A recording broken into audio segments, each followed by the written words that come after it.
ที่หมู่บ้านล้างล็อกแอนนะเมื่อวันที่16 มีนาคมนะทั้งคืนเลยครับ ทั้งคืนเลย บาดเจ็บ25 สาหัส15 ผมร้องไห้ไอ้ขึ้นน้ำตายในเลือดมันกระถูดขึ้นจากคอนี่ผมร้องไห้เลยเพราะมัน11ที่ผมรักนั่นนะตอนเช้าวิ่งไปดูไปกอดศพมัน ปีที่ 2 หลังจากกองพลเสือดำเข้าปฏิบัติภารกิจในเวียดนามใต้กองกำลังโลกเสรียังคงป้องกันไส้ง่อนเอาไว้ได้และทำลายกำลังรบของคอมมิวนิสต์ไปเป็นจำนวนมากแต่ฝ่ายเวียดนามเหนือยังคงไม่หยุดการรุกขณะที่สหรัฐกำลังเริ่มแผนการถอนทหารออกจากเวียดนามใต้แต่ฝ่ายเวียดนามเหนือกลับได้รับอาวุธยุทโธปกรณ์จากโลกคอมมิวนิสต์เพิ่มมากขึ้นมีนาคม 2512 ผลจากการรบครั้งใหญ่ที่บิงเซินและเฟือกกางกองพลเสือดำมองเห็นว่าการใช้กำลังระดับกองร้อยออกไปตั้งฐานปฏิบัติการจะสามารถล่อลวงให้ข้าศึกเข้าทำการโจมตีเมื่อเวียดกงเข้ารวมกำลังเป็นกลุ่มก้อนฝ่ายไทยจะใช้อำนาจการยิงจากปืนใหญ่และกันชิปเข้าทำลายให้สิ้นซาก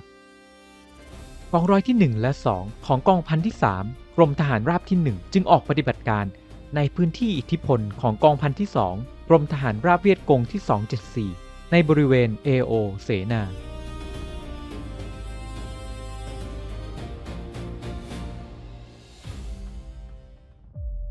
ร้อยเอกเฉลิมชัยฮิรันอาจผู้ช่วยนายทหารยุทธการและการฝึกนำกำลังตั้งฐานปฏิบัติการอยู่บริเวณหมู่บ้านล้างหลกอาน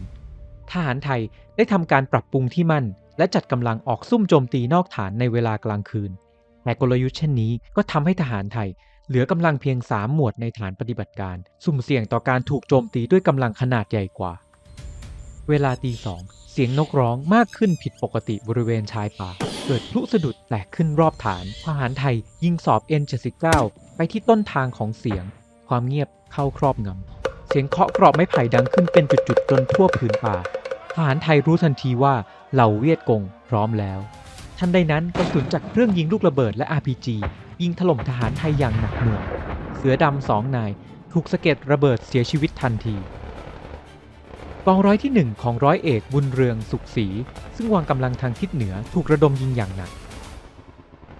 หน่วยแซปเปอร์1 หมวดโถมกำลังเข้าโจมตีทหารไทยระดมยิงไปยังแนวป่ารอบๆฐานปฏิบัติการพลุส่องสว่างทำให้เห็นทหารเวียดกงกองพันที่ 2 กรม 274 เข้าตีหนุนหน่วยจู่โจมกองร้อยที่ 2 ของร้อยโทไพรัตน์เข้มข้นซึ่งวางกำลังทางทิศใต้พยายามยิงสกัดฆ่าศึกด้วยอาวุธประจำกายเมื่อมองเห็นเป้าหมายได้ชัดเจนปืนกล M60 ของฝ่ายไทยแผดเสียงเวียดกงถูกยิงล้มเป็นใบไม้ร่วงพบร้อยวิทยุร้องขอการยิงสนับสนุนฐานยิงเกรและตากยิงกระสุนระเบิดทั่วฐานปฏิบัติการปืนใหญ่155มิลลิเมตรประจำกองพลจากค่ายแบร์แคทยิงกระสุนระเบิดสกัดกั้นฆ่าศึกในวงนอกการรบเป็นไปอย่างดุเดือดทหารเวียดกงระลอก2หนุนเข้าโจมตีถึงแม้จะต้องวิ่งฝ่าหากระสุนของเหล่าเสือดำเพราะฝ่ายเวียดกงรู้ดีว่าหากเข้าเกาะแนวที่มั่นทหารไทยได้ในระยะ100เมตรปืนใหญ่ฝ่ายไทยจะไม่สามารถทำการยิงในระยะใกล้มากกว่านี้ได้อีกเมื่อเห็นว่าฉากการยิงเข้าใกล้กับแนวป้องกันฝ่ายไทยร้อยเอกเฉลิมชัยจึงขอให้ปืนใหญ่หยุดยิงชั่วคราวและเรียกเฮลิคอปเตอร์ติดอาวุธไลฟ์ไฟทีมเข้ายิงสนับสนุนเพียงแค่10 นาทีเครื่องฮิวอี้ติดอาวุธได้กระหน่ำโจมตีเวียดกงด้วยปืนกลและจรวดอย่างต่อเนื่องการต่อสู้ดำเนินไปอย่างรุนแรงและดุเดือดเวียดกงหมายโหมกำลังเข้ายึดที่ตั้งทหารไทยให้ได้ก่อนรุ่งเช้าด้านกองร้อยที่ 1ถูกระดมยิงอย่างหนักหน่วงร้อยโทบุญเลิศแก้วประสิทธิ์รองผบร้อย1ได้รับเหรียญซิลเวอร์สตาร์ร้อยตีสมศักดิ์อินทรกำแหงพบหมวดที่2ร้อย1ได้รับเหรียญซิลเวอร์สตาร์ทหารไทยประจำหลุมบุคคลทำการยิงจนกระสุนใกล้หมดเวลาตี 4:30ขณะที่ฐานล็อกแอนใกล้ถูกฆ่าศึกโอเวอร์รันยานเกราะ M113 จากหมวดทหารม้ายานเกราะที่ 1 กองร้อยที่ 3 และชุดลาดตระเวนจากร2002เคลื่อนที่เข้าใกล้ฐานล็อกแอนพลปืนกลประจำรถระดมยิงด้วยปืนกล M2 Browning เป็นฉากเพื่อเปิดทางให้ยานเกราะเข้าสนับสนุนร1003เมื่อถูกยานเกราะตีตลบหลังฐานเวียดกงถูกยิงล้มตายเป็นจำนวนมากและช่องทางหนีถูกปิดลงศพเวียดกงเกลื่อนทับถมอยู่หน้าแนวที่ตั้งของทหารไทยในที่สุดพลพรรคเวียดกงเริ่มเสียขวัญและล่าถอยออกไปจนเวลา 7 นาฬิกาการรบได้ยุติลง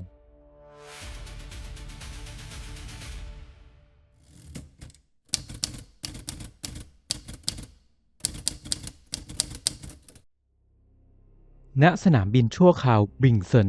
ในพื้นที่ปฏิบัติการเด่นชัยหลังจากถูก VC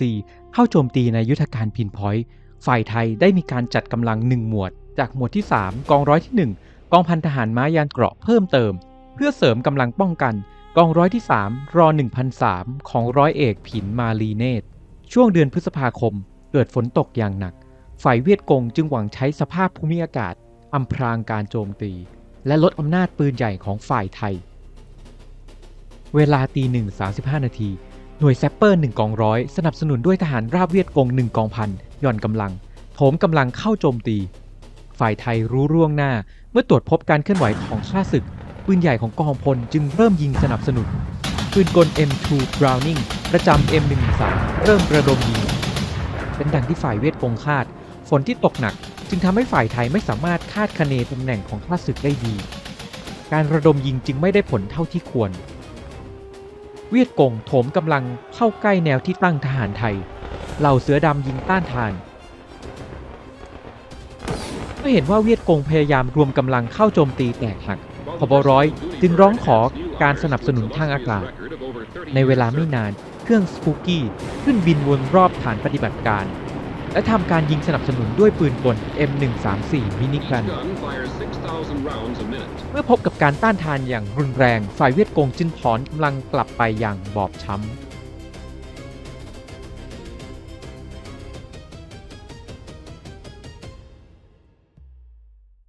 1 วันต่อมาร่องรอยจากการรบเมื่อคืนวันก่อนยังไม่จางหายฝ่ายเวียดกงไม่ละความพยายามที่จะเข้ายึดที่มั่นทหารไทยเวลาเที่ยงคืน25 นาทีฝ่ายเวียดกงเข้าโจมตีจาก3ทิศทางมุ่งหมายที่จะโอเวอร์รันฐานปฏิบัติการของฝ่ายไทยให้ได้ปืนใหญ่ฝ่ายไทยทำการระดมยิงและเครื่องสปูกี้ขึ้นบินสนับสนุนทหารไทยพยายามยิงต้านทานไม่ให้ VC เข้าประชิดในครั้งนี้ฝ่ายไทยสามารถประเมินตำแหน่งการรวมกำลังของเวียดกงได้อย่างแม่นยำการยิงของปืนใหญ่ฝ่ายไทยและเครื่องสปูกี้จึงได้ผลดีฝ่ายเวียดกงเสียหายอย่างหนักและไม่สามารถเข้าประชิดแนวป้องกันได้ในที่สุดพลพรรคเวียดกงจึงต้องล้มเลิกแผนการและทิ้งศพเพื่อนทหารไว้ในพื้นที่การรบจำนวนมาก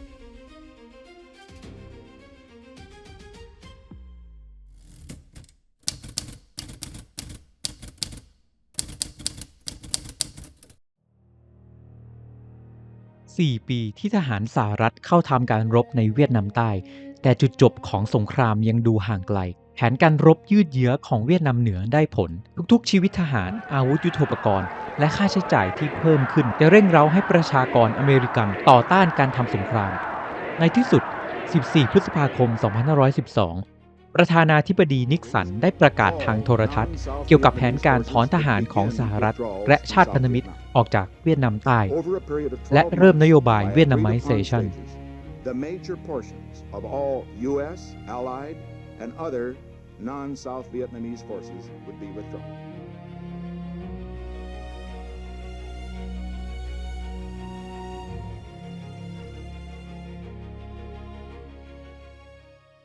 ถึงแม้กองกำลังโลกเสรีจะเริ่มแผนการถอนทหารแต่ปฏิบัติการป้องกันเมืองไส้ง่อนของพลอสสยังคงดำเนินต่อไปในพื้นที่ปฏิบัติการมหิธรกองร้อยที่1และกองร้อยที่4ของกองพันที่2กรมทหารราบที่1ฉายากองพันแม่โมตั้งฐานปฏิบัติการอยู่ใกล้กับหมู่บ้านล้างหลบอานหน่วย 547 Signal Troop สังกัด First Australian Task Force ดักฟังสัญญาณวิทยุเข้ารหัสของเวียดกงซึ่งส่งไปยังบก.กรม 274 ได้ความว่าหากการรบยุติลงให้เคลื่อนย้ายทหารเจ็บไปที่เทือกเขาเมยเต่าตามแผนนายทหารการข่าวลงความเห็นพ้องกันว่านี่คือสัญญาณการเตรียมเข้าโจมตีกองพันทหารไทยทหารไทยเตรียมการตั้งรับโดยการวางกำลังเป็นรูปวงกลมกองร้อยที่1ของร้อยเอกชัยวัฒน์เอี่ยมรอดวางกำลังทางทิศตะวันออกกองร้อยที่4ของร้อยเอกทรัพย์มีวัฒนาวางกำลังทางทิศตะวันตกเหล่าเสือดำรีบเร่งวางแนวรั้วลวดหนามและจับระเบิดรอบฐานปฏิบัติการวันที่ 16 มิถุนายนเกิดความเคลื่อนไหวผิดปกติรอบฐานล็อกแอนตอนเช้าทหารไทยพบว่าชาวบ้านเวียดนามออกไปกรีดยางจำนวนมากแต่กลับเข้าหมู่บ้านน้อยในตอนเย็นยามคอยเหตุ ตรวจพบการเคลื่อนไหวของชาวบ้านในหมู่บ้านล้างเมื่อได้รับการแจ้งเตือนจากบก.เหล่าเสือดำจึงมั่นใจว่าข้าศึกจะเข้าทำการโจมตีเที่ยงคืน 45 นาทีหน่วยแซปเปอร์เคลื่อนที่ในความมืดจากทิศใต้พยายามรอบเลนเข้าทำลายเครื่องกีดขวางทหารเวียดกงสะดุพลุของฝ่ายไทยทหารไทยที่เตรียมพร้อมอยู่แล้วจึงเริ่มระดมยิงเมื่อเห็นว่าฝ่ายไทยรู้ตัวก่อนเวียดกง1 กองพันกำลังประมาณ500 นายรวมกำลังเตรียมเข้าโจมตีจาก3 ทิศทางเวียดกงพยายามเคลื่อนกำลังเข้าใกล้แนวตั้งรับให้ได้มากที่สุดใช้ RPG และเครื่องยิงลูกระเบิดยิงถล่มอย่างหนักเพื่อเปิดทางหมายเข้าประชิดแนวลวดหนามของทหารไทยท่ามกลางแสงจากพลุส่องสว่างด้านกองร้อยที่1ทหารไทยใช้อาวุธประจำกายยิงต่อสู้กับข้าศึกที่กำลังด่าหน้าเข้ามาอย่างไม่ลดละยิ่งเข้าใกล้แนวตั้งรับของทหารไทยมากเท่าใดเวียดกงก็เกิดการสูญเสียมากขึ้นเท่านั้นผบ.หมวดที่1ร้อยตรีสว่างโสพลนำทหารในหมวดยิงต่อสู้กับข้าศึกภายหลังได้รับเหรียญซิลเวอร์สตาร์และเหรียญกล้าหาญผบ.หมวดที่2ร้อยตรีศักดิ์ชัยมณีใสได้รับเหรียญซิลเวอร์สตาร์แสงจากปากกระบอกปืนสว่างขึ้นไปทั่วป่ายางผบ.พันได้ร้องขอการยิงสนับสนุนปืนใหญ่พลอสสจากฐานยิงต่างๆเริ่มยิงกระสุนระเบิดไปยังพิกัดที่ข้าศึกรวมกำลังเวียดกงส่วนหน้าถูกกระสุนจากที่ตั้งมั่นฝ่ายไทยส่วนที่อยู่รอบนอกถูกกระสุนปืนใหญ่ล้มตายเป็นจำนวนมากและเป็นเวลาเดียวกับที่ไลฟ์ไฟทีมบินเข้าสนับสนุนทางอากาศในระดับต่ำทำการโจมตีข้าศึกด้วยจรวดและปืนกลด้านกองร้อยที่4การต่อสู้ได้ดำเนินไปอย่างรุนแรงทหารเวียดกงพยายามเคลื่อนที่เข้าหาแนวตั้งรับฝ่ายไทยตลอดเวลาแม้จะต้องล้มตายมากมายเท่าใดก็ตามผบ.หมวดที่3ร้อยตรีโรมชัยมงคลได้รับเหรียญซิลเวอร์สตาร์เครื่องสปูกี้ซึ่งเตรียมการไว้ล่วงหน้าบินขึ้นสนับสนุนกราดยิงปืนกลมินิกันไปยังที่รวมพลของเวียดกงยิ่งฝ่ายเวียดกงหนุนเนื่องเข้ามามากมายเท่าใดก็ยิ่งล้มตายลงหน้าแนวตั้งรับมากขึ้นเท่านั้นศพเวียดกงกระจายเกลื่อนทั่วบริเวณรั้วลวดหนามท่ามกลางเสียงกระสุนปืนและกลิ่นคาวเลือด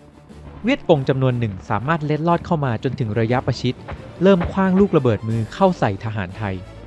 เวียดกงได้พยายามเข้าตีซ้ำถึง3 รอบแต่ก็ปราศจากผลจนในเวลาตี 5แสงพระอาทิตย์เริ่มจับขอบฟ้า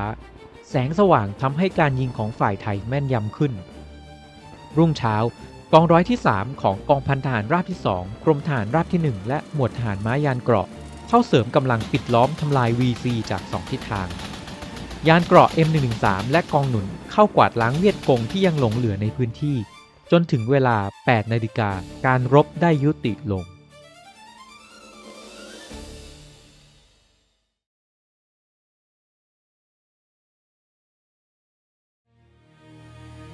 1 เดือนต่อมาหลังการรบที่ล็อกแอนครั้งที่2ฝ่ายโลกเสรีเริ่มถอนกำลังออกจากเวียดนามใต้และถ่ายโอนภาระป้องกันเมืองไส้ง่อนให้เป็นหน้าที่ของกองทัพเวียดนามใต้กองพลเสือดำยังคงปฏิบัติหน้าที่อยู่ในเวียดนามใต้จนถึงเดือนกุมภาพันธ์ 2515 ในห่วงเวลาดังกล่าวทหารไทยได้ปฏิบัติการรบอย่างเข้มแข็งและมีส่วนสำคัญในการป้องกันเวียดนามใต้จากการรุกรานของเวียดนามเหนือในระหว่างที่มีการเจรจายุติสงครามดูเหมือนว่าผลของการเจรจาสันติภาพกรุงปารีสจะได้ผลสันติภาพจะกลับสู่เวียดนามใต้ได้จริงแต่เหตุการณ์กลับไม่เป็นเช่นนั้นการเจรจาสันติภาพกลับทำให้ฝ่ายเวียดนามเหนือมีเวลาในการรวมกำลังครั้งใหม่พร้อมได้รับการสนับสนุนอาวุธยุทโธปกรณ์ที่ทันสมัยจากคอมมิวนิสต์จีนและโซเวียตปลายปี 2517 เวียดนามเหนือฉีกสัญญาสันติภาพเปิดการรุกใหญ่ฤดูใบไม้ผลิใช้กำลังทหารกว่า 1 ล้านนายฝ่ายเวียดนามใต้เมื่อปราศจากการช่วยเหลือของชาติพันธมิตรได้ทำการต่อสู้ป้องกันชาติของตนเองอย่างโดดเดี่ยวจนท้ายที่สุดเมษายนปี 2518 เมืองไส้ง่อนถูกยึดครองรัฐบาลเวียดนามใต้ยอมจำนนเวียดนามเหนือและใต้ถูกรวมกันใหม่ในชื่อสาธารณรัฐสังคมนิยมเวียดนามบทสรุปกองพลเสือดำปัจจุบันประวัติศาสตร์เวียดนามกระแสหลักบันทึกไว้เพียงว่าทหารไทยเป็นแค่กองกำลังที่สนับสนุนสหรัฐและรัฐบาลหุ่นเชิดไส้ง่อนแต่ในความเป็นจริงทหารไทยต่อสู้เพื่อป้องกันชาติเอกราชแห่งเวียดนามใต้เสมือนครั้งหนึ่งที่เคยป้องกันเกาหลีใต้จากภัยคอมมิวนิสต์ก กองพลเสือดำปฏิบัติภารกิจสำเร็จตามที่ได้รับมอบหมายป้องกันเมืองไส้งอนและทำลายกำลังรบของกรม